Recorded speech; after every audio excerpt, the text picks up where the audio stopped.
Bom dia, aqui é a Mayra Galvão. Vamos dar aquele abraço gostoso de toda semana.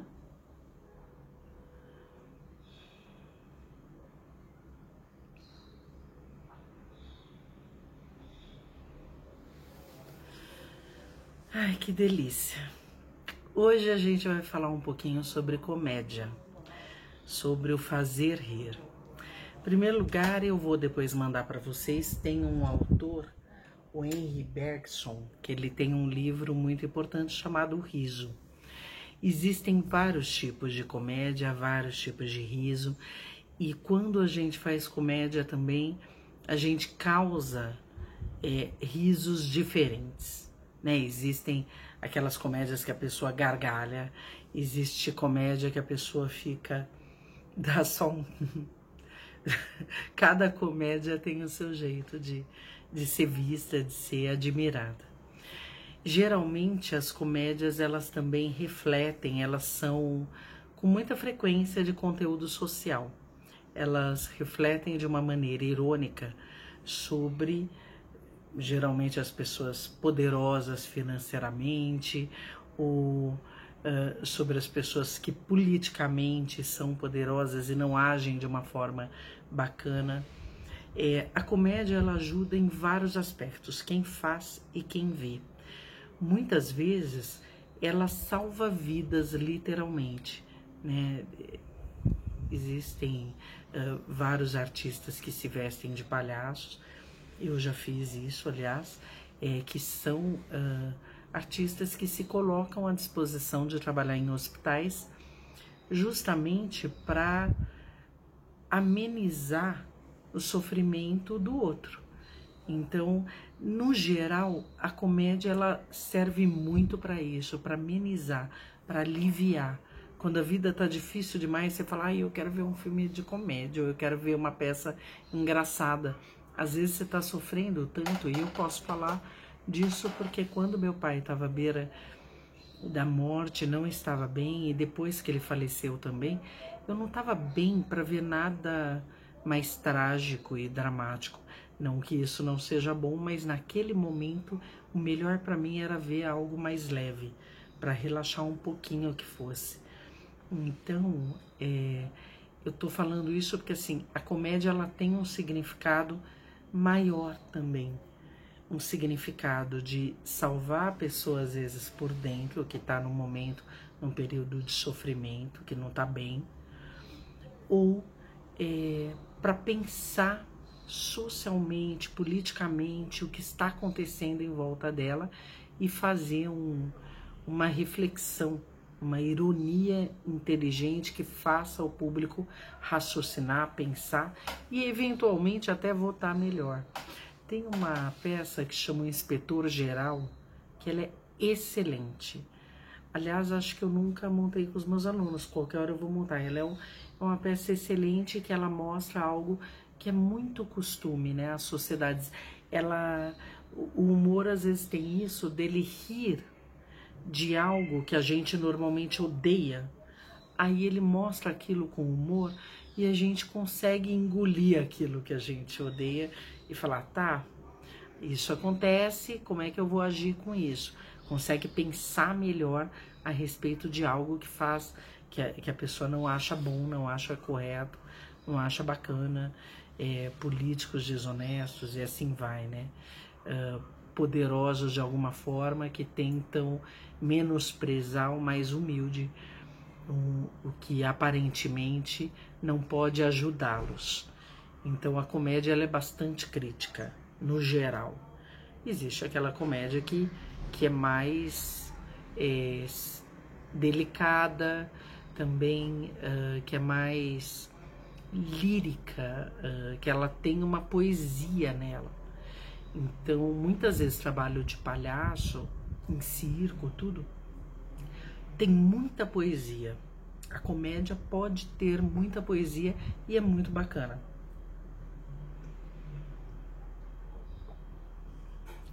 Na época dos gregos, o autor que trabalhava comédias e fazia com tanta inteligência e sabedoria que até hoje a gente monta comédias dele, e a gente é encantado pelo trabalho dele.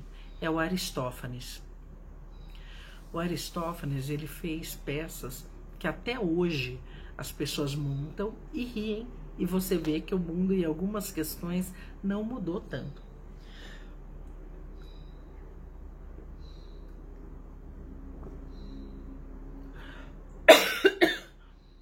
Depois eu vou mandar o nome dele para vocês pesquisarem.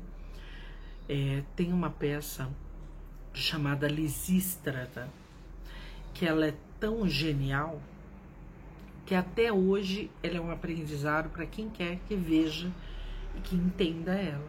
É uma peça extremamente feminista e tão antiga, né? Da época da Grécia Antiga. Feminista no sentido de que ela valoriza o poder e o potencial feminino e até onde ele pode ir. Então vale muito a pena conhecer. Mais para frente, não na época dos gregos, teve o Molière. Molière escreveu Doente Imaginário e outras peças também. Também eram peças críticas. O humor, ele trabalha muito isso. Porque às vezes a única forma de você falar algo que às vezes é duro para alguém é falar com um sorriso nos lábios, com doçura ou com alegria. E o humor, muitas vezes, ele usa a arma, uma arma bem sábia, que é a alegria. Através da alegria você percebe que está sendo enganado como aquele personagem foi. Ou através do riso você percebe o quanto aquele personagem que se acha melhor do que os outros é ridículo. Até porque ninguém é melhor do que ninguém. Estamos todos no mesmo patamar perante Deus. Então a gente não tem que ter essa preocupação de eu quero ser melhor que o outro. Cada vez que eu quero ser melhor que o outro e o outro melhor do que eu, a gente se porta com pessoas ridículas no sentido de risível também. E muitas vezes, se vocês lerem esse livro, que eu vi que está em PDF, aliás, O Riso, ele reflete muito sobre isso, que o riso tem a ver com a noção também de ridículo. Às vezes você olha alguém e fala, que ridícula aquela roupa. Só que aquela roupa é engraçada e legal e divertida. E se você relaxar os seus preconceitos, você vai olhar e falar que divertida aquela roupa. É bem diferente, divertido do ridículo. Então, muitas vezes, o humor não é visto com... Muitas vezes quem faz humor não é visto com tanto respeito como quem faz drama. E isso é um erro. É muito mais difícil, às vezes, fazer humor. O humor, ele na medida certa, sem você querer passar por cima do seu colega de cena, como a gente conversou nas últimas aulas, o humor bem feito, ele realmente faz você, às vezes, renascer em vários sentidos. Tanto quem está fazendo, como quem está recebendo, quem está vendo. Tem quase toda novela tem um núcleo humorístico. Praticamente toda novela tem. Porque, de verdade, é esse núcleo humorístico que, em determinado momento, ganha mais destaque até do que os protagonistas. Porque quem não gosta de ser feliz? Eu não estou falando que a gente só deve fazer comédia. A gente gosta, né? Nós artistas, eu gosto de tudo e eu muitas vezes gosto de coisas bem pesadas no sentido de personagens que me fazem refletir profundamente sobre muita coisa. Eu gosto muito de um cineasta chamado Ingmar Bergman, que não é um cineasta que eu indicaria para as crianças, porque são reflexões muito profundas, não porque vai aparecer algo terrível. É porque são reflexões que a partir de uma certa idade que a gente começa, a partir dos 12, 13, que a gente começa a ter uma compreensão um pouco maior do que ele mostra nos filmes dele. Mas falando de comédia, todos os autores praticamente, os bons autores de comédia, eles fazem a gente pensar. Sempre pensar de uma forma alegre, mas pensar. E aí, vindo mais para o Brasil, a gente teve o Ariano Suassuna, que é o autor do Alto da Compadecida, que a gente já conversou.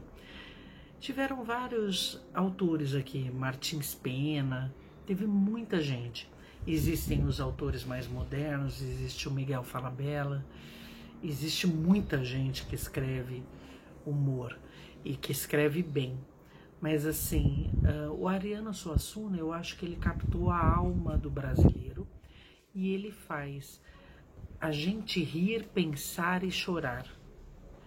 Eu acho que eu dou o exemplo do Alto da Compadecida porque para mim é como se fosse o nosso Hamlet de Shakespeare. Eu acho que é o maior exemplo que nós temos do que é a arte cênica brasileira. Assim, é um texto que é extremamente rico em personagens, em linguagem, imageticamente. Quando a gente lê o texto e imagina os personagens, imagina onde eles moram, ou vê, mesmo quando a gente vê a montagem lindíssima que tem a Fernanda Montenegro, o Matheus Nachtergaele, o Selton Mello,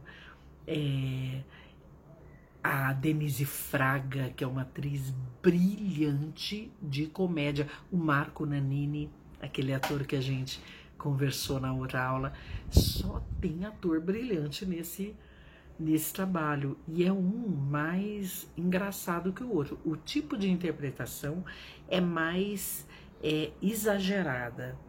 Para esse trabalho é o que combina.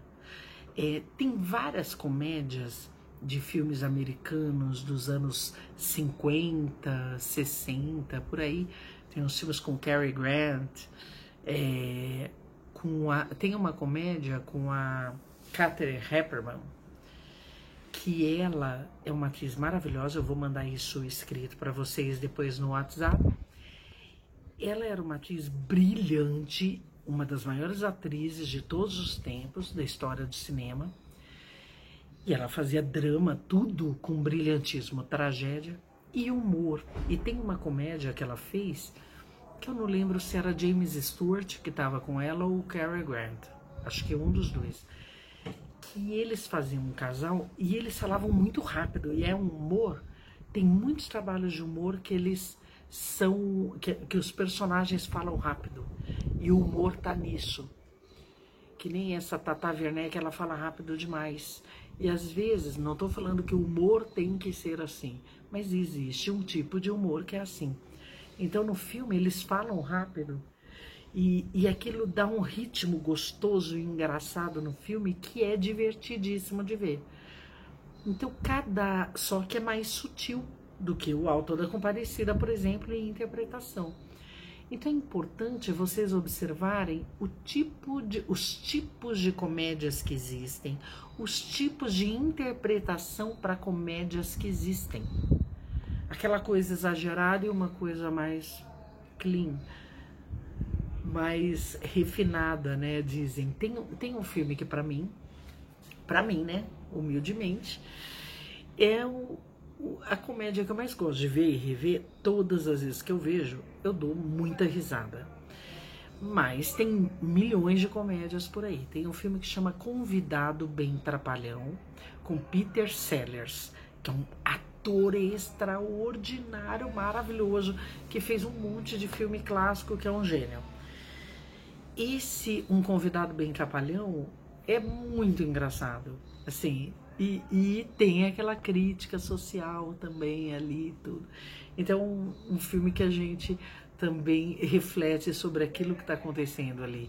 Quem é importante para o outro, a pessoa trata de um jeito, quem não é, e tudo isso. E tem eles, sim, que eu queria falar. E tem uma vertente hoje em dia que é do stand-up comedy. O stand-up, quando o ator, o comediante, no caso, o comediante, porque é alguém que necessariamente tem que fazer comédia muito bem. ele vai falar em cena sozinho no palco. Só que ele não estará interpretando um personagem. Ele não estará com roupa de personagem, ele vai estar com a roupa dele. Eu tô com a minha roupa aqui, subo no palco, por exemplo, e começo a falar. O stand-up comedy, ele vai estar com a roupa dele, ele não vai ter estudado uma fala diferente, estudado um andar diferente, estudado um jeito diferente de ser. O stand-up comedy, ele vai estar do jeito dele e vai falar coisas engraçadas que a gente vai rir, várias histórias, ou da vida dele, ou de alguém que ele conheça. Então, tem esse tipo de humor. Mas isso, nesse caso do stand-up, a pessoa não está interpretando um personagem. Ela pode, no meio do stand-up, imitar. Ah, aí fulano me falou, fulano, isso aqui. Ele pode imitar, mas imitar apenas não é ser ator. Imitar, vários de vocês em casa, às vezes a família imita o outro e tal. Imitar é uma brincadeira por si só, que pode ser usada cenicamente no teatro. Mas não é o caso do stand-up. O stand-up é de fato a própria pessoa falando, não é um personagem. Mas existe essa forma de humor que é feita em cima de um palco também. O importante do riso é você saber respeitar, mais uma vez, respeitar a história que está sendo contada, as observações do diretor ou do professor e respeitar o seu colega de cena. Fazer humor não é passar por cima de ninguém, é fazer humor. E fazer humor é respeitar o texto que está sendo, que tem que ser dito, é respeitar tudo que a gente acabou de conversar. Tá bom? Fiquem com Deus, com muito humor, sorriam para a vida, que Deus abençoe a vida de vocês com muitos sorrisos, com muito amor.